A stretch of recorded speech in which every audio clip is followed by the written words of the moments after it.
Hey, this is Doc Yates. I'm a naturopathic doctor, registered acupuncturist, and a kinesiologist, owner of the Yates Naturopathic Clinic, and the founder of the interactive health website, Able Health. And this is the Simply Health Podcast, a show for females where I work to simplify and demystify the secrets of achieving optimal health naturally, based on my own experience in working with thousands of female patients over the past 15 years of my clinical practice.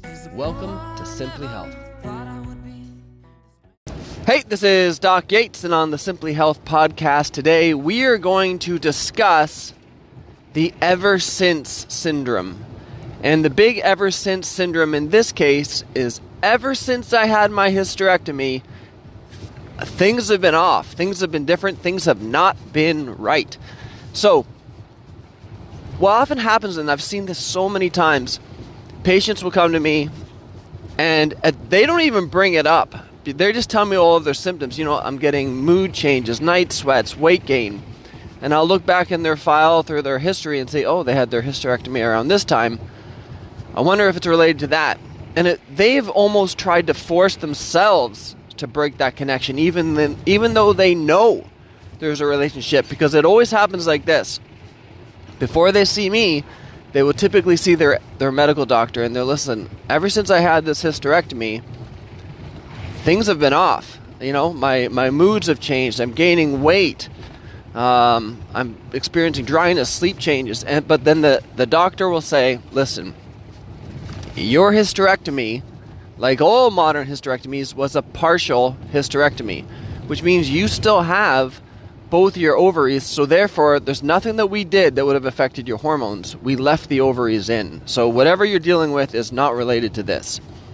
And that is where I would say the big problem is. So what I would start doing is I would be testing these females directly for their hormones, and lo and behold, their progesterone levels had dropped, their estrogen levels had changed, all since their hysterectomy. And the best way I can explain this, okay, let's imagine this. Outside in your backyard, that you've got a nice producing garden. And next to that garden, there is a garden shed. The garden shed is just getting older. It's not functioning properly, and it's time for the garden shed to go. So you call in a contractor and you say, listen, could you please take down this garden shed, but please be sure that you're not going to do anything to damage the garden, because I watered this garden with buckets every day. It's producing great, and we're going to leave that. And so the contractor looks at the shed, and he looks at the garden. He's like, perfect. As long as you're watering the garden each day, I'll take down the shed. It will have nothing to do with the garden. So he takes down the shed, and he's very careful not to damage the garden. And then, you know what? Within a few weeks, something's happening. The garden is starting to dry out. The garden is no longer producing the flowers and the vegetables as well as it used to. It's still producing, but just not near as well. Things are drying out. There's much less vegetables growing. You know, in the peas, there's less peas growing. The pumpkins are not as big. The garden is falling apart. So the lady calls the contractor back and it's like, what did you do? Like, what did you do to my garden? He's like, I never touched your garden. I took out the shed just like you wanted me to. And he's like, well, are you still watering it? She's like, yeah, I'm still watering it. I'm still giving it the same 3 buckets of water every day that I would normally give it. He's like, well, I don't know. Not my problem. Then the neighbor comes over, and the neighbor's looking, and she's explaining the issue. She says to the neighbor, listen, ever since I had that shed removed, the garden is no longer doing as well. And he goes over and he looks where the shed was, and he looks at the garden. He said, you know what? We've come over here, and I've helped you garden before, and one thing that I thought you set up on purpose, because I thought it was genius, but I guess you weren't aware of it, is that you had the rain gutters from that shed all draining into the garden. So any water that would fall from rain, hit that shed, it would all flow down through the gutter of the shed, out the eaves trough, and it would give extra water to the shed. So yeah, you're still watering the shed every day with 3 buckets, but it's not getting all the extra rain that it was getting every time that it rained. It was literally giving it bonus amounts of water, and apparently it needs that. So what you need to do is, instead of giving it 3 buckets now, you need to give it 5 or 6 buckets of water each day. Otherwise, it's not getting enough water and it's not going to produce. And this is exactly what's wrong with you after your hysterectomy. The ovaries are the garden. And yeah, the ovaries are still there and they're still intact. And they're still but the thing is, the ovaries, they don't need water, they need a blood supply. And if they're not getting adequate blood supply, they are not going to produce the hormones that you need.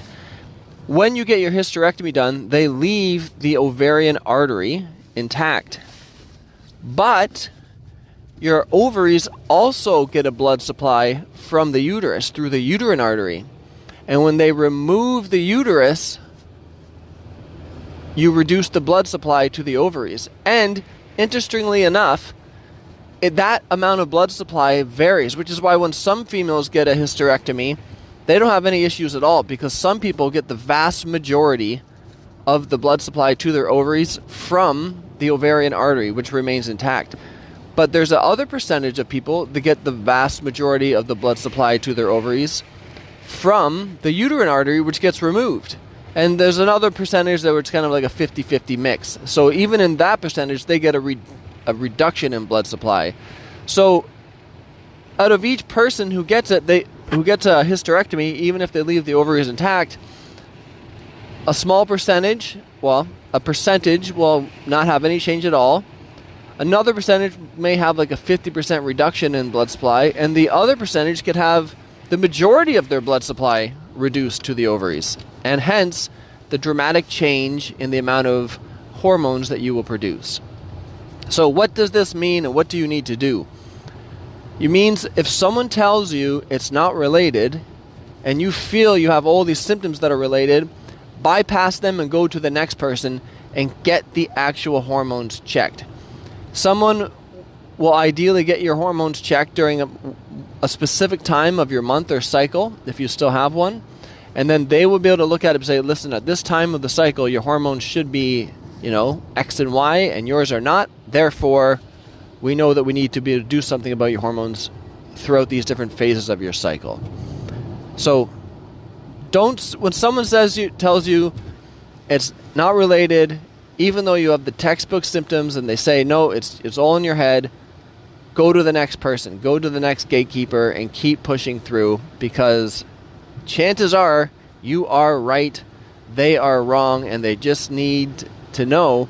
Tell them the garden story. Maybe they'll listen to that. So this is Doc Yates signing off, and I hope this was helpful.